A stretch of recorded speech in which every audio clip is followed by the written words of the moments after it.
And again, let me thank you for joining me on this Friday for our devotional time together. I have chosen about 5 or 6 sessions that will be drawn from the Gospel of John, chapter 4, verses 1 through 42. I've entitled these Thirsty. And last week we discovered that Jesus and his disciples have taken the shortest route possible from Judah back to Galilee by going through the area called Samaria.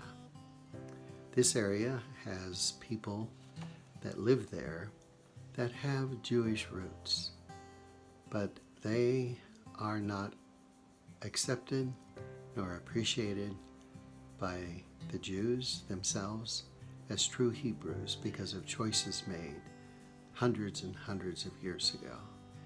There is deep animosity between these two groups who do share some biblical history. Often when Jews would leave Galilee and come to Jerusalem for celebrations like the Passover, they would either take the route that goes by the Mediterranean Sea, the coastal route, or they would go east and go around on the opposite side of the Jordan River in the Decapolis area and come down until they could get to Jerusalem in the land of Judah. And they did so to avoid contact with the Samaritans. And these two groups did not see each other as persons of worth. Often their interactions were very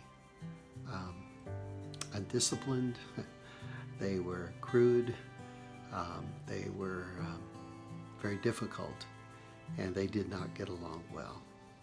But on this occasion, Jesus has chosen the shorter route back to Galilee, which is through Judah, or through Samaria.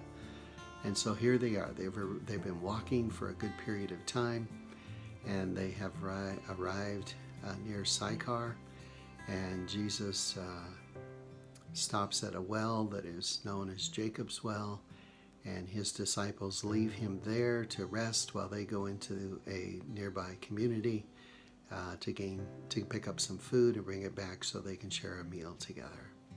It's in the afternoon, and as we discovered last week, in the afternoon, this woman from the nearby village comes to Jacob's Well to fill her water pots. And we discovered last week that's unusual. Normally women would come during the cooler part of the day, which would be the morning, because the water pots are heavy. They have to spend time drawing the water out of the well and putting it in their pots and then taking them back to their community, to their homes. But she comes in the heat of the day. So that sends a signal to Jesus, and that this woman has some difficulties in relationships with the other women of her community, and there may be good reasons for it. But on that occasion, as the woman comes to the well, Jesus says to her, "Please give me a drink." And when Jesus does that, as we explained last week, he breaks social and religious taboos by this request. He speaks to a woman, a Samaritan, and as we will discover, a woman who has a very unfortunate and tragic marital history. He indicates a willingness to drink from a common cup.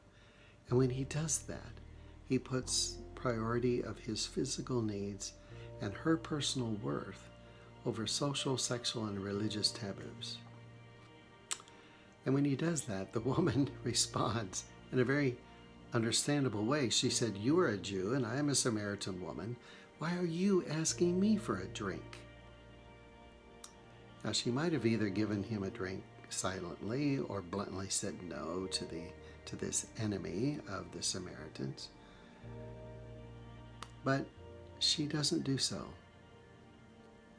It seems that her response carries an early indicator of her need through the implied question, "What do you really want?"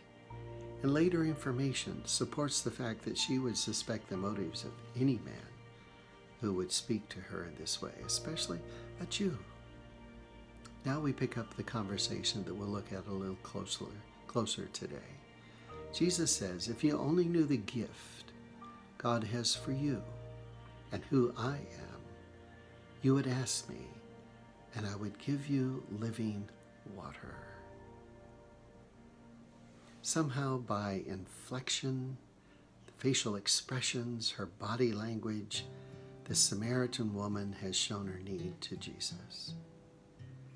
He responds to that by introducing himself and his ability to satisfy her deeper thirst.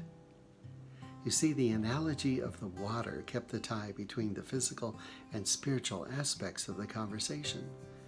And at the same time, Jesus is kind of giving her a readiness test to see how desperate she was and how deep she was willing to go into a probe of her inner life.